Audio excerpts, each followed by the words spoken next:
part 10, Why I Suspected Neurodivergent Symptoms and Lied to My Doctor. My name is Marcia, and if you suspect neurodiversity in yourself, I encourage you to claim it, right? This channel is definitely for you. If you suspect neurodivergent symptoms in your child, this channel is also for you.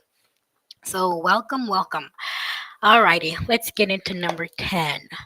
So, number 10, I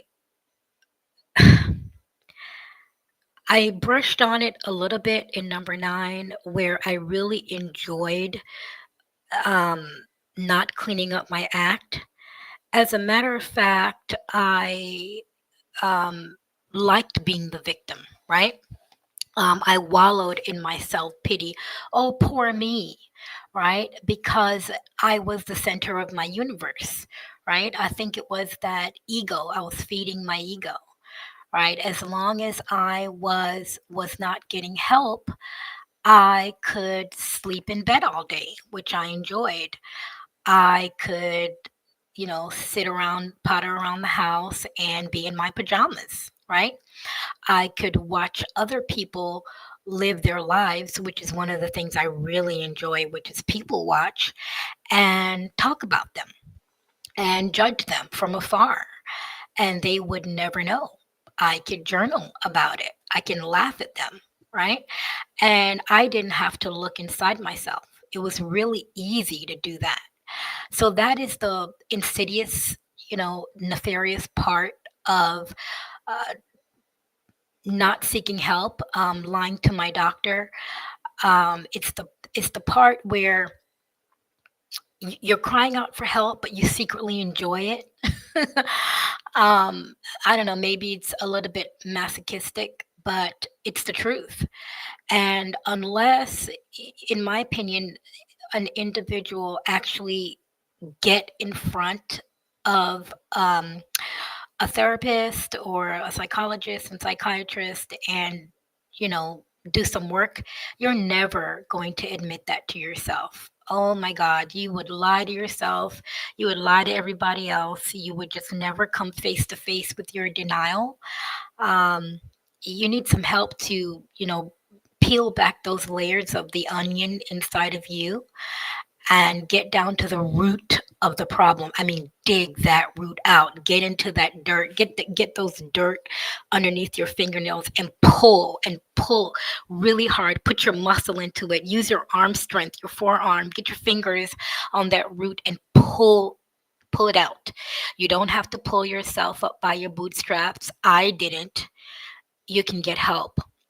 And you can start by telling your doctor what is going on with you so they can get you some help and refer you to all of the resources necessary that you need. Because I can guarantee you one thing, they have a plethora of resources. Anything and everything that you think you might need, they have it. If you need help relocating and you don't have somewhere to live, if you need help finding a job, if you need help um, uh, getting disability, filing for disability, if you need a support group, if you need a referral for a psych evaluation, I mean, every single thing that you could possibly need, these medical professionals have a resource. They may not be able to do everything for you, of course, but I'm telling you, they know who can. They can refer you out. They can refer you out to occupational therapy, behavior therapy, um, physical therapy.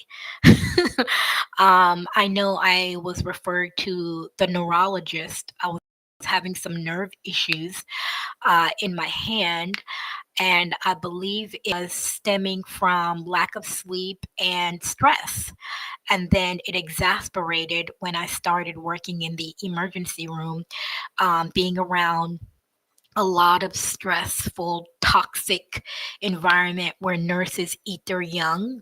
I wasn't a nurse. I was a tech, but still, it was horrible.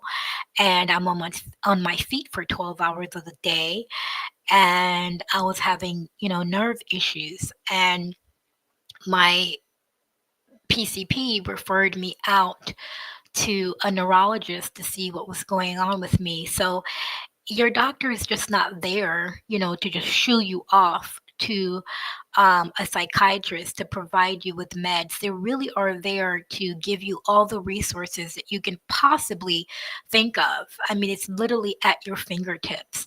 So, for me to continually lie to my doctor, it was absolutely absurd. I was going uphill, right? I was fighting a battle that I didn't have to fight, and I was doing it by myself. So basically, I was beating up on myself, and I didn't need to. And I would like to encourage you, everybody out there in YouTube land, you don't have to do that, right? If you need permission, I'm giving you permission. I'm giving you permission to be honest with yourself. I'm giving you permission to seek some help. I'm giving you permission to admit to yourself that even though we're struggling, right, and we're suffering, I think if we seek some real counseling, we could talk about, one of my mentor calls it secondary gains, all of the things that you gain from keeping your life a mess, from not taking responsibility for your life, for not getting help on the things you need help that you cannot do by yourself. And those secondary gains is enjoying the fact that I can relax. I can relax. I don't have to talk to people. I don't have to interact with people. I can just ignore that I'm having any issues. I can pretend. I can go to the doctor and tell them I'm having trouble focusing and I don't know what's wrong with me. And they're making a big fuss about what's going on with me and trying to help me, and getting addicted to that, that attention. And I talked about that in part 9, being addicted to the attention and feeding that attention starved, little child inside of you, right? And let me tell you, when I admitted that to the psychiatrist, it was a relief because I think it was a deep secret that I was hiding that I really, really enjoyed not seeking help. And I enjoyed being manipulative, right? Thinking I can get one over on my doctor. Oh yes, I got away with lying to him. You know, I'm really good at this. I fooled him, and then I had a female doctor. I fooled her. So that is like I said, the insidious part of not getting help. Not coming face to face with your neurodivergency. And I knew what I was doing because I would document all of my symptoms. And then I would watch YouTube videos about it. I would read journal articles about it on psychologytoday.com. And I would ask coworkers about their, experience with neurodiversity. Uh, I was tracking all of my symptoms, so I knew that there was an issue with me, and I didn't do anything about it because I really enjoyed not being responsible. When you're not responsible for yourself, or should I say, when I am not responsible for myself, it's not a lot of work. It's not a lot of work to be lazy. It feels nice sleeping in, right? It feels like I'm sticking it to someone when I quit my job. I do not have a plan. I do not have a backup, and I ruin my credit. It's like, oh, one less thing I have to worry about, right? I don't have to worry about fixing it. I don't have to worry about keeping up with it. I don't have to stress about paying all these bills. Even when I put it on auto pay, just a thought of, oh well, I'll fix that later.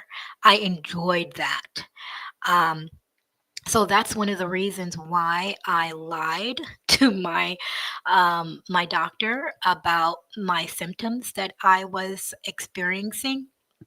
And that was not a good idea. That was not a good thing for me to do because I suffered from Like I said, depending on the psychiatrist, one diagnosed me with bipolar, the other one diagnosed me with unipolar. I suffered from ADHD combined. I also suffer from PTSD from childhood trauma that I'm just not even ready to discuss that on YouTube that I experience, and um, which you know what happened the doing C19, all of those childhood trauma bubble up to the surface because you, when you are scared of dying, right? When you think that death is near, a lot of deeply rooted fears come bubbling up to the surface, and sometimes you even dream about them, right? And so I knew that I would have to talk about those in therapy. So I said, no, I'm not going to talk about that. I enjoy pretending like they don't exist, right? I'm not going to talk about that in therapy. And so I'm just going to lie to my doctor. And it just really felt good, just being lazy and just not being responsible, not doing anything. And I know that sounds, irresponsible as a 42-year-old adult to say out there in YouTube land, but it really is a true feeling for me. It's a true experience for me. And maybe there are other people out there in YouTube land experiencing this, but they're keeping these secrets to themselves. And hopefully, this video would reach one person and encourage them to be honest with their doctor and get the help that we need so we can function in our everyday lives. We can take that vacation we always wanted to take. We can write that book that we've been putting off.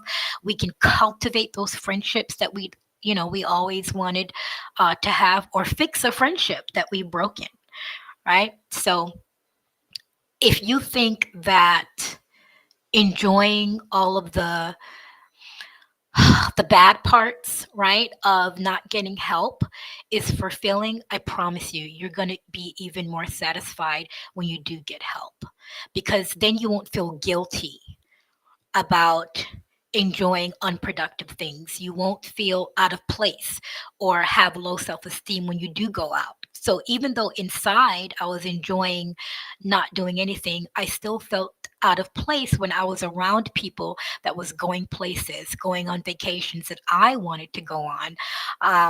That was renewing their passports. Even that was a task. I was annoyed. I didn't want to do that. That was getting their dream job or even starting their own company, which I love entrepreneurship. That's something that I have a passion for.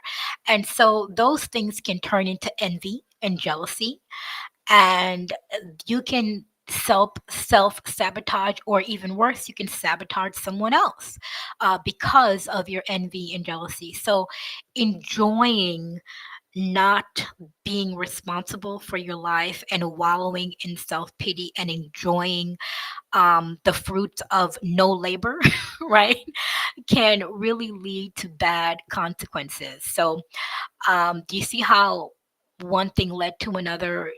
Jealousy, envy, self sabotage, manipulation, all of those things stem from wallowing in my self pity, enjoying the attention of the doctors trying to figure out what's going on with me. All of that um, stuff I would not have admitted to myself if. And certainly would not have said out loud or on a YouTube channel if I did not seek the help of medical professions. So I am not a doctor, right? I am not a medical profession. I'm just here to share my experience with you guys, and hopefully, it will encourage you to consult a professional and get some help. This is part 10 of why I suspected neurodivergent symptoms and lied to my doctor. And I'll see you in the very last episode, which is part 11.